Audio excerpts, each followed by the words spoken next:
Welcome to the Modern Athenas podcast with Sonia and Debbie, where we discuss how regular women became Athenas in their own time by working hard, persevering through the challenges in their lives, and contributing to a better world. This is podcast 29. In this podcast, we will be discussing the book Spymistress, the true story of the greatest female secret agent of World War II by William Stevenson. You can use the link on our website at modernathenas.com to order the book after the podcast. In podcast 22, we met Irina Sendler and her network of Jewish and Catholic Poles who saved the lives of thousands of children in Warsaw during World War II. In this podcast episode, we meet Vera Atkins, a British spy. Vera's work has never been given the same spotlight as that of other spies or resistance fighters who were part of the World War II effort. Perhaps that is because she was a woman in a man's world, or perhaps it is due to a controversy that surrounds her involving the collapse of one of the networks of spies in France. Either way, what there is no controversy about is that she was one of the most important Allied spies and that she was indirectly and directly responsible for the training and success of many of the resistance fighters in German-occupied France. It was these resistance fighters who passed critical intelligence information to the Allies, created Allied escape routes through German-occupied territory, and conducted overt operations in support of D-Day. On a more humorous side note, it is also believed that Vera is the basis for Miss Moneypenny's character in Ian Fleming's James Bond novels. Miss Moneypenny is the secretary to M, Bond's boss and the head of the British Secret Service, MI6. And it was revealed in a recent Bond film that Miss Moneypenny spent time as a field agent prior to becoming M's secretary. F section and the controversy. In February 1941, Vera joined the French section, also known as F section, of the British Special Operations Executive as a secretary. The SOE was a secret organization known to very few. It was formed in 1940 to conduct espionage, sabotage, and reconnaissance operations in occupied Europe, and to also aid local resistance movements. It operated in all countries or former countries occupied by or attacked by Axis powers. The organization directly employed or controlled just over 13,000 people during the war. By the time the war started, Vera had risen to become the section's intelligence officer. Vera had two roles for F section during the war. First, she handled the recruitment and deployment of British agents in occupied France. The agents were trained at a farm approximately 40 miles outside of London and were then secretly flown into and out of France by skilled pilots and ground controllers, who also flew in mail, radios, and supplies to the agents. Between May 1941 and August 1944, more than 400 F-section agents were flown into and out of France. The British agents in occupied France were organized into circuits. Each circuit was then organized into a smaller network. This compartmentalized the networks and prevented any one agent from having information about any other network in case of capture by the Germans. The controversy surrounding Vera involves one of these networks, the Prosper Circuit, which is one of the main F-section circuits. The Prosper Circuit consisted of a cluster of networks in the northwest portion of France. The Prosper network got compromised. The story of how the circuit was compromised is still unclear. There are many theories and possibilities, but in the end, it will never be known which agent was compromised first, or why or how they were compromised. But once the circuit was collapsing, nothing was done to save the agents within the circuit. They were all rounded up by the Germans, and they were eventually killed. There has been plenty of speculation over who knew or who should have known that the circuit was compromised, and who was responsible for doing nothing to save the agents in the circuit. Eventually, its collapse was attributed to the, quote, fog of war, though many believe that the head of the F section, Maurice Buckmaster, or another one of the F section operatives was to blame.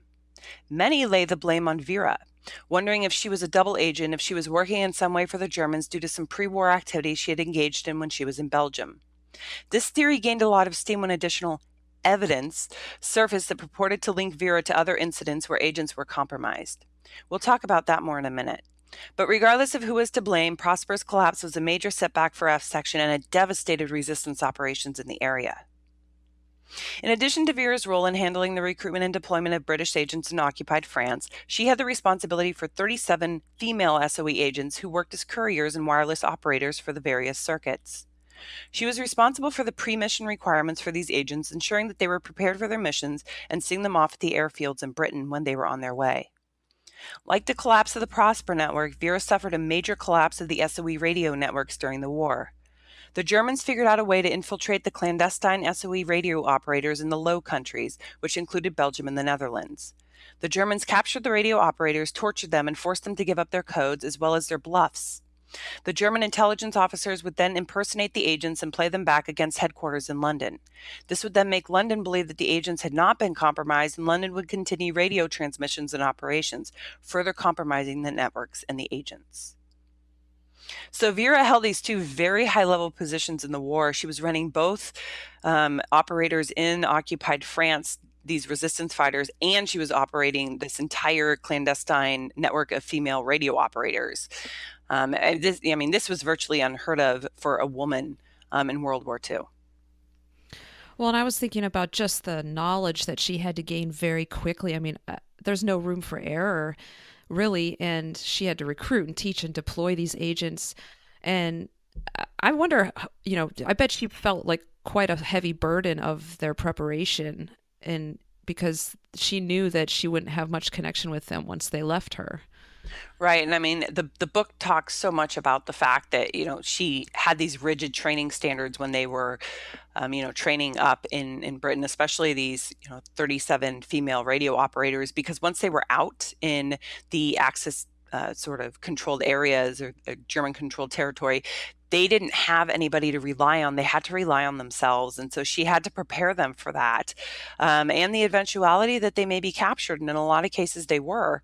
They had to be ready for that. And these bluffs that, I was just reading about, these were sort of their sort of backstops of their insurance, so to speak, of letting London know that they weren't under the control of the Germans. And so when the Germans did eventually capture them and force them to give up these bluffs, that it was devastating to the network. And I can only imagine how devastating it was to Vera eventually when she found out. And, these were sort of her sisters, so to speak. And so I can't imagine the pressure that she was under this whole time for these women that she was responsible for. As we noted just a few minutes ago, the controversy surrounding Vera was whether she was a double agent during the war. Vera Rosenberg grew up in Romania and was Jewish by birth. These were facts she hid most of her adult life, going as far to change her last name to Atkins. She left Romania as an adult and made her way to Britain on a circuitous route that included a stop in the Netherlands to bribe a German military officer for a passport to allow her cousin to escape from Romania. She was trapped in the Netherlands at the start of the war, but was able to make her way to Britain with the assistance of a Belgian resistance network. In Britain, she was an enemy alien, but through clever maneuvering was able to eventually become a non-British national. However, her pre-war contacts and activities led to questions after the war about whether she had worked for the Germans during the war. Eventually, former SOE officials described her as standoffish, less than straightforward, and secretive, and they claim on this basis she was likely a double agent for either the Germans or the Soviets. But there could easily have been another explanation. Vera was a woman in a man's world. She had to be 10 times more competent than a man to be taken seriously. She also held an extremely important position. Every day she sent men and women into planes into German-occupied territory with no support network to conduct clandestine operations. The stress that she was under would likely have been nearly unbearable. Critics point out that Vera was not awarded a decoration in the post-war honors list, and that, in the years following the war, she spent her time uncovering the fates of the 118 F-Section agents who disappeared in enemy territory, including the 117 who were confirmed dead in German captivity. Additionally, Vera established the circumstances of the deaths of all 14 of the women she lost in the war, 12 of whom had been murdered in concentration camps. Her work resulted in the women receiving official recognition by the British government. This work, critics say, was a penance for her betrayal. But Vera was not the only wartime hero to conduct such work. Irina and her network spent the years following the war reconstructing their lists and reconnecting families with the children that she had tucked away safely throughout Poland. Regardless of whether one believes that Vera was a double agent or a hero, what cannot be disputed is that her work for F-Section directly and indirectly resulted in actionable intelligence and the creation of escape routes through German-occupied France. So it's interesting because you got to wonder to yourself, or at least I did in reading, would this controversy have arisen if Vera was a man? She was, as we just had talked about, she was under this incredible pressure and this incredible work that, she had been doing during the war. And so for people to look to her and say, oh, she was a double agent because of her behavior, I just wonder if she had been a man under that kind of stress and that had been her behavior, would people have just passed it off as, oh, she's under stress? And, looking at her post-wartime efforts to bring honor to these women and these men who had died doing this work, and for people to look at that and say, oh, that's her penance. I don't know. That just very much rubbed me the wrong way. Yeah, it seemed like they couldn't really relate to her. I mean, calling her standoffish and less than straightforward and secretive, whereas, I mean, all I can hear from the way she kind of escaped Romania and got to Britain, she's quick thinking and bold and courageous. And, obviously when the war was over and she's still trying to kind of salvage the lives and the memories of these men and women who she it seems like she cared for them. I don't know. It seems like such a weak argument that their basis is kind of like she bribed a German military intelligence officer once. I don't know. And maybe there's more to it that they feel supports their argument, but seemed pretty weak to me. Yeah, and it's interesting because it's sort of this in passing, the book mentions that, well, there were these other people that also, undertook this work after the war. And immediately I was thinking of Irene and her whole network that went hunting for these 2,500 children that they had tucked away. And no one accused her of, being a covert agent for Germans. And I don't understand why everybody thought that Vera was this double agent. Yes, her agents got compromised. That doesn't make her a double agent. It's the fact that her networks were compromised. That's a spoil of war. When you have human beings who are out there doing this kind of work, it's not infallible. People have to move around. We're going to talk in a couple of minutes about spycraft, but it's human beings. It's interesting. In Washington, D.C., there's this International Spy Museum, and you can go and you can learn all about spycraft from, very early time, through World War II, through sort of current day. But, people get caught. You've got to make your drops. You've got to get out there and meet other spies. You got to pass your intelligence. You've got to, in Vera's case, her agents have to make contact over radio. In the case of the agents in the resistance fighters in France, even though the networks are separated and together, multiple networks, made the Prosper circuit that got compromised. Again, these are human beings, and the folks in Britain never really could figure out what compromised the Prosper circuit. It was humans that compromised the Prosper circuit. It could have been one person having a bad day or getting a little bit reckless or too comfortable, and that was the day that they were compromised. And then they got tortured, and they gave up a couple of names, and the next guy got tortured, and he gave up a few more, and there went the circuit. So I really feel like putting this blame onto Vera. It's reckless. It's ridiculous.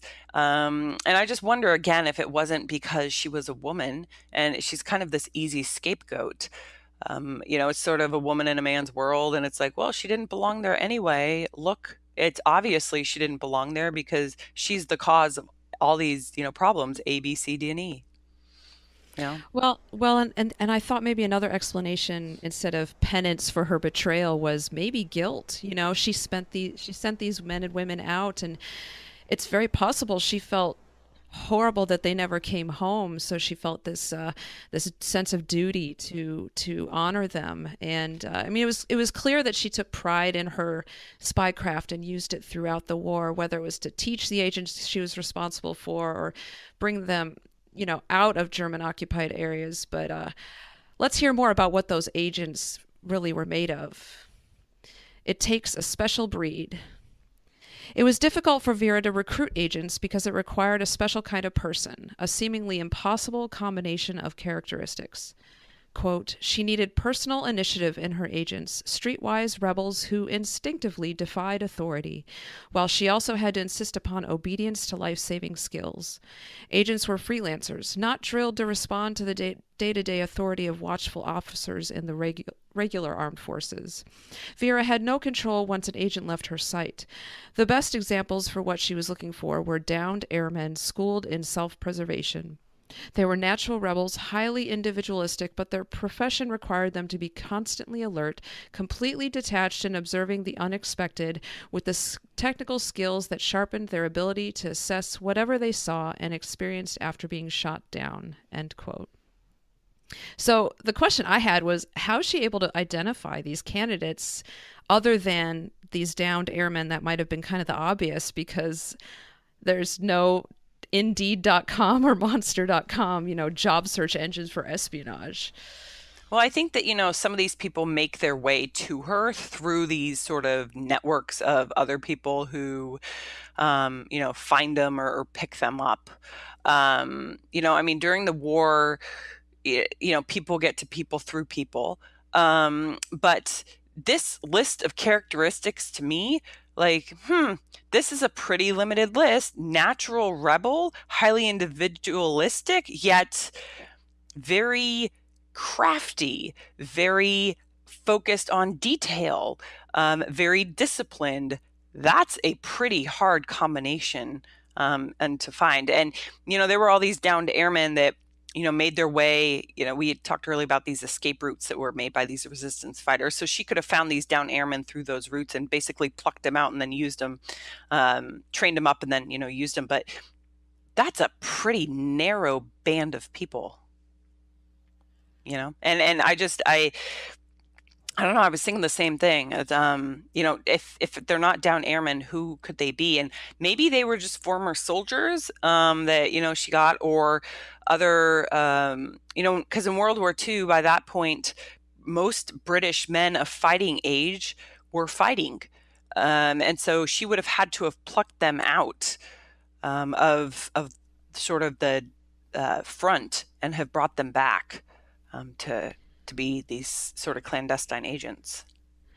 Well, and I was thinking the urgency of wartime probably accelerated the process of identifying these characteristics, as there had to, I can imagine there would be some trial and error. You send out these agents and they're missing, you realize, they didn't succeed because they're missing these key characteristics. So they had to be very, very scrutinizing, I bet, in that kind of application process, so that they knew that those people stayed alive. Yeah, and I definitely think that her very first characteristic was probably the most important, which is that self-preservation, because that drives everything else.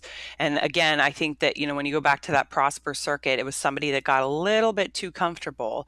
Yet these down airmen who were fighting for their lives as they're trying to escape out of that Axis territory, they are very well schooled in that self-preservation. They know what that fight or flight instinct is, and so they probably were less likely to lose that over time.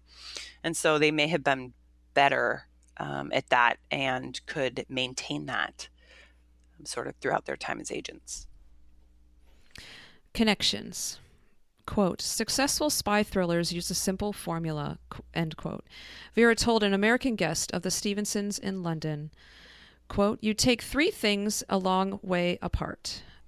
A blind old woman spinning in the Western Highlands, a barn in Norway, a little curiosity shop in London kept by a Jew with a beard. Not much connection between the three. You make a connection, end quote. In her travels, Vera made similar connections that created networks throughout Europe. She then used these networks to move resistance fighters, supplies, and information. In France, Virginia Hall ran one of the networks for escaping Allied prisoners. Quote, she kept a mental map of couriers and subagents who did not know where newly arriving bodies came from nor where they went. Each courier was sequestered in a public park until nightfall, when he or she was taken to a safe house. Bodies did not need to know exactly where they were. Safe houses and contexts changed at frequent intervals. These escape lines became a foundation for coordinating work, end quote. Often elderly people who stayed in one place and had sedentary habits became staging posts. Middle-aged ladies would often become safe houses. I don't know about you, Debbie, but I was totally reminded of Harriet Tubman and, the memory and kind of observation skills required almost seem extraordinary in our time now of like smartphone and Google Maps.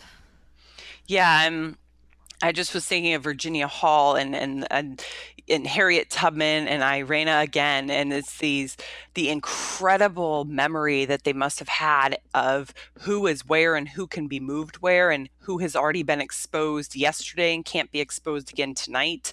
Who is most at risk because maybe they almost got exposed last week, and who can be connected to whom, and it's just, I mean, incredible. And also maintaining this sort of cutout, where one person only knows so many others. So you don't want to expose that person to, for instance, you don't want to expose a courier to all of your safe houses. You only want to expose them to a couple. So you got to remember who has seen everybody else. And so again, it's that, yeah, I mean, it was incredible. And I also was, the quote that Vera was talking about with that American guest, you take those three things that are a long way apart, and you link them together to create your network. Well, I would never have thought of linking those three things: Western Highlands, a barn in Norway, and a little curiosity shop in London. But it's so clever, because if I didn't think about linking those three things, who would think about it? So again, it's a really interesting way. And you see that Virginia Hall ran her network the same way. Elderly people who had sedentary habits, middle-aged women. And so again, you're being clever with the resources that you have. Yeah, the foresight and creativity is kind of astounding as far as like how innovative they had to be really to create this system for them to work within. Yeah, and if you also think about it, it's part of it is just because of the war. London's bombed out, a lot of Britain's bombed out, and the men are off fighting. And so who's left behind is who they had available, in Britain. And then it's also who they had available in the occupied, German occupied areas. Because again, even in those areas, they didn't have the same, types of people available that they would have in peacetime. The Cipher Bureau. During the war, Vera did not only work with F Section, she was also a field agent. One of the most important missions that Vera was involved in the war was the extraction of the Cipher Bureau personnel from Warsaw following the German invasion. The importance of these men and their work remained classified for decades following the war. Her spy craft was the reason that these men survived.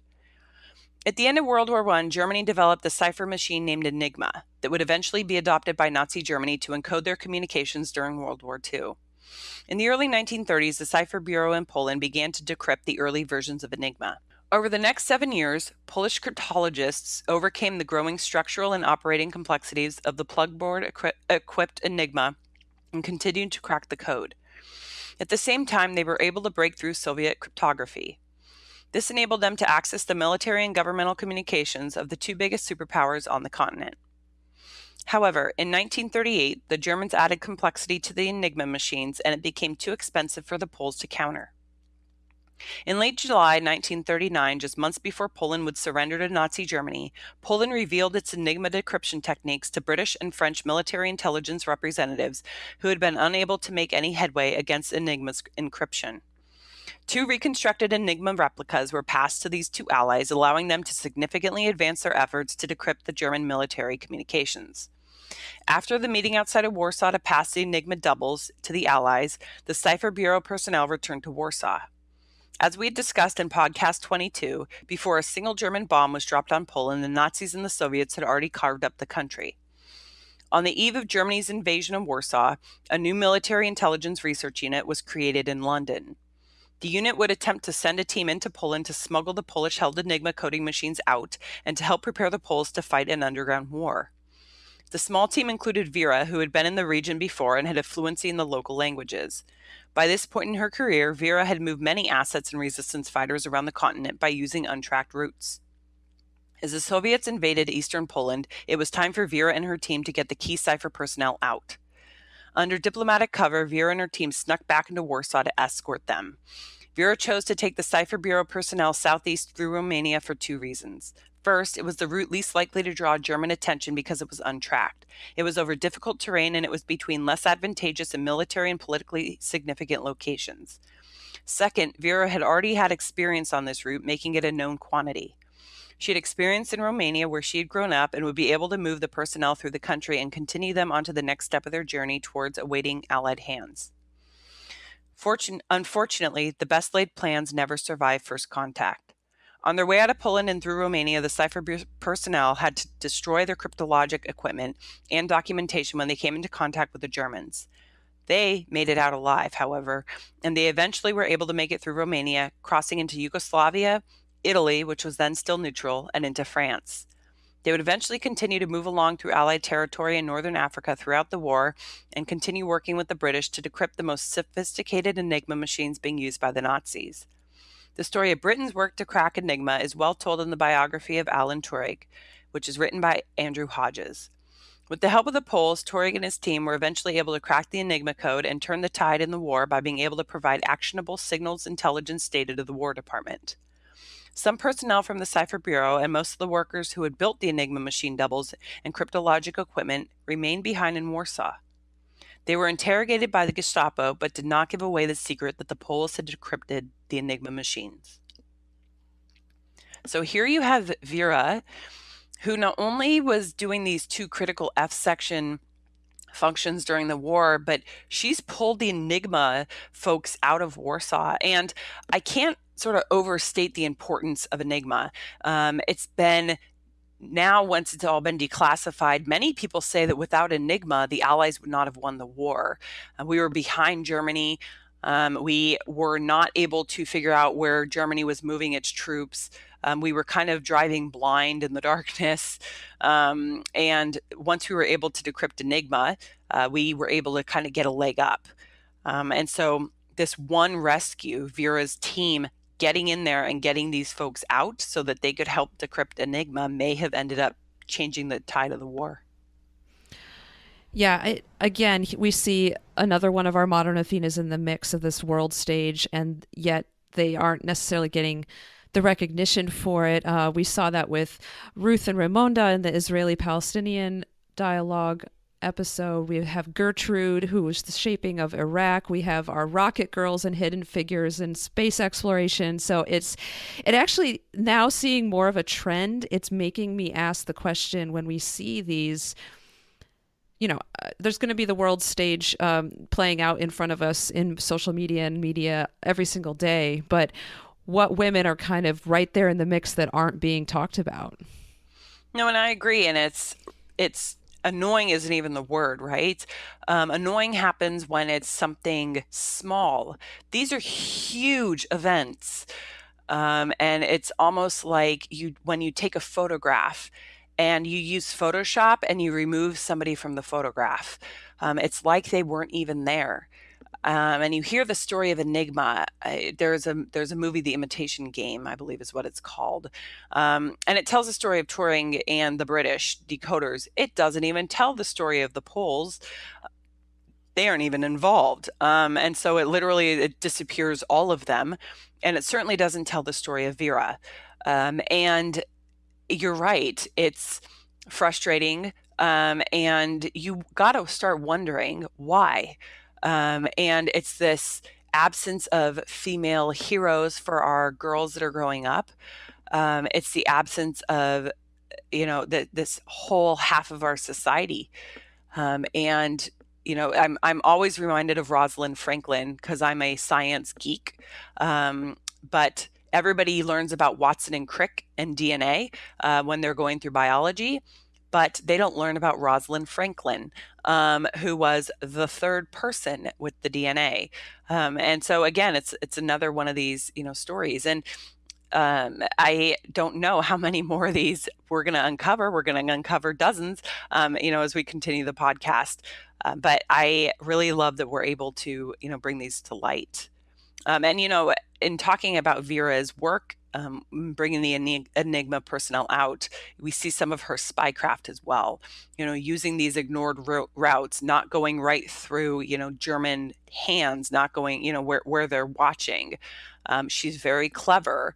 She takes them through Romania, which is territory she knows, but over treacherous terrain, so that they can get out and get to safety. And yes, they encounter the enemy as they get out and they got to destroy the machines, but she's focused on her primary mission, which is to get the people out. And again, I'm reminded of Harriet, always keeping a focus on the mission, always keeping her eye on that ball and not giving in to the temptation of worrying too much emotionally about the people or worrying about conditions or things that are hampering her effort.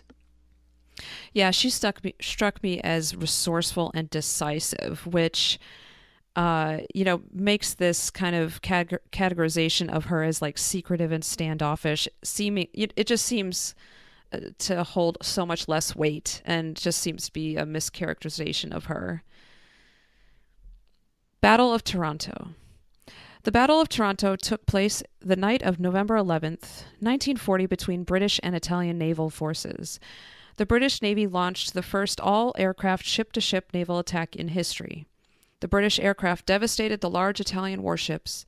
Vera told her trainees the lesson to be learned from the battle, quote, "Timing, surprise, imagination, and audacity can undermine a more powerful enemy," end quote.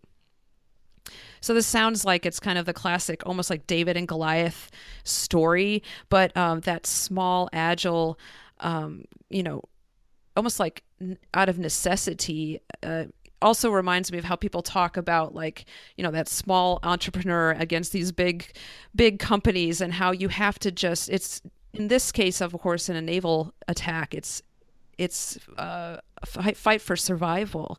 And but I think in those times people become even more innovative and resilient, and because they're probably underestimated.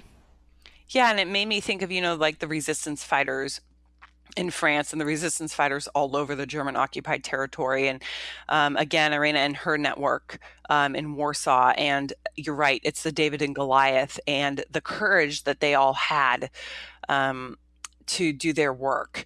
And you have to maintain that courage and that fighting spirit to be able to do that.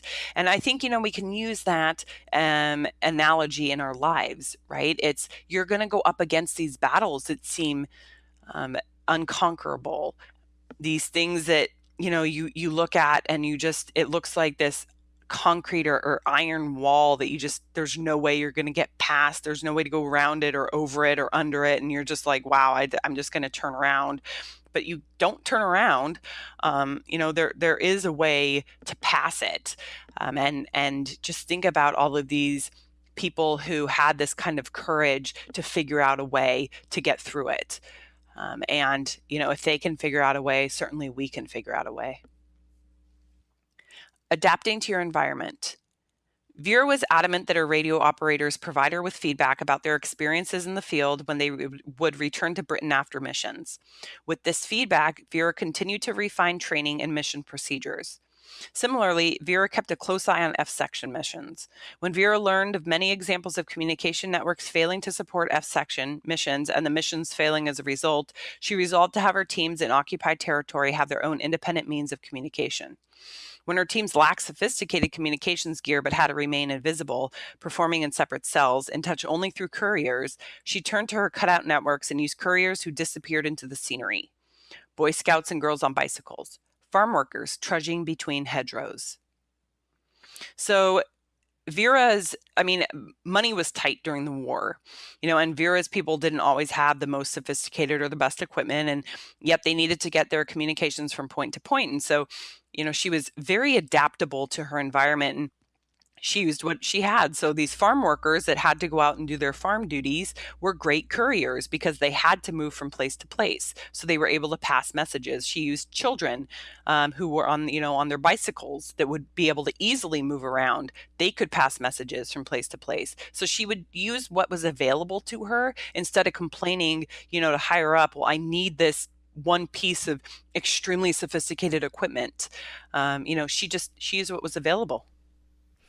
Well, and she wanted excellence too. The fact that she wanted that feedback and wanted that debrief. She didn't want any, stone left unturned as to what is the best way to do something, and that really speaks to her, ability to adapt. And I got the sense that she was really committed to doing great work, and that put her into be in a position to be a part of something really big, as we can see on the world stage.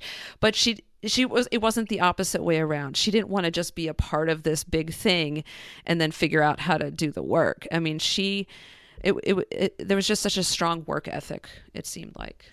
Yeah, and I think sometimes, we get so wrapped up in, the latest gadget or the biggest shiny project, and no one wants to do those projects that are kind of out of the spotlight, right? Everybody wants to do that big one that everybody's going to notice or has the, biggest presentation or, is going to look like the shiniest thing. And, Vera never seemed interested in that. She, like you were just saying, she just wanted to do the work. That maybe had the greatest impact, but wasn't the impact that everybody saw, and I think that just goes, it's just a good lesson for all of us, right? It may not be the quote sexiest thing to do, but you got to look for that work that maybe it has the biggest impact for other people. Maybe it's that thing that really needs to get done at work, or, maybe it's something that your partner at home really needs done, or that would really benefit your children, something that's really worthy of your time and of your effort. And those are often the most rewarding things. And you could really feel with Vera, like those were the things for her that were also most rewarding. Making decisions. Throughout the book, the author discusses terrible decisions made by the Allied leaders, strategic blunders that repeatedly put the Allied war efforts in jeopardy.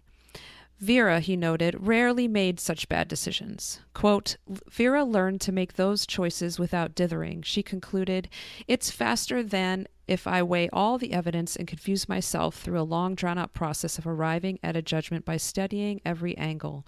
The longer I dealt with emergencies, the more I realized my mind had absorbed experience and information that produced snap judgments that I could trust, end quote. So, I'm so sure that there was such great urgency in decision making, but I got the sense from this quote that she still slowed down her thought process just enough to make sure that she was making the right little decisions that would kind of turn into a great big decision. Yeah, this is one of my favorite things, analysis paralysis. It's like people get so caught up in making the perfect decision that they make no decision at all. So Vera was great at relying on her experience to sort of make these gut decisions. And like you're saying, she probably slowed down just long enough to draw on that and then weigh it and make the decision. But people get very caught up in what's the perfect answer, what's the perfect thing to do, that they analyze 500 different possible solutions. And by the time that they make that perfect decision, the moments pass and something catastrophic has happened because they've made no decision at all. So sometimes it's just go with a good decision, make the best one that you can, and let sort of, the chips fall as they may. Well, and for me recently, I realized that how to combat procrastination. And I would never have thought of myself as a procrastinator. And I don't even know if that's necessarily the right word, but at work, I've been having to step up my game and be much more efficient because my workload is increased a lot recently. But what I realized is I had these list hoppers that we've talked about that were just big projects, and I wasn't breaking it down into manageable tasks. And I was like, that's all I need to do. Literally put these 5 tasks for that big project on my list now today and do them. And it's amazing how much progress you can actually make. Yeah. And I think, for me, it's when I do that and I put a task on my list, if I'm that busy, I have to make a decision now because I can't hold it and think about it all day long. I've got to go. And so I don't ask 30 different people their opinions. I don't seek a lot of advice and counsel. I'm not stewing on it. I got to make a decision and go. And so I, like Vera, draw on my experience. I draw on what what cognitively I kind of know. And then I grab it and I go. Now, if it's not the right decision, I made a decision recently at work that got questioned, and that's okay. I made it. I defended my choice in making it. And when you're able to do that, maybe it wasn't the right decision. Like I said, other people disagreed with it, but I didn't back down and say, oh, yeah, I made a bad decision. No, I made a good decision. It was the right decision at the right time. It had to be made. I mean, a decision had to be made. And I had weighed all the available sort of evidence, so to speak, and the consequences of making it. And nobody judged me for making the decision. Once I explained what I did, everybody was like, oh, okay, like, solid decision, and we ended up then deciding to go another way. Also a solid decision. We, kind of turned and pivoted, but it wasn't wrong. And in looking back on it, and we did kind of a debrief on it, everybody agreed, solid decision to make at the time. So you got to just kind of buck up, and not be fearful, that you're making, when you make a decision, that it's going to be the wrong one, because very, very rarely are you going to make a decision that either can't be fixed or, can't be in some way reversed. But you got to make something, you got to get off that starting line, or else, not making a decision often has more negative repercussions than making one and at least getting moving. Courage. Vera was guided by moral courage. For her agents, it took courage to fight alone without the backup of written instructions and performance records. So much depended upon the honesty of colleagues. Quote, "It's easy to look brave when things go your way," end quote, Vera said.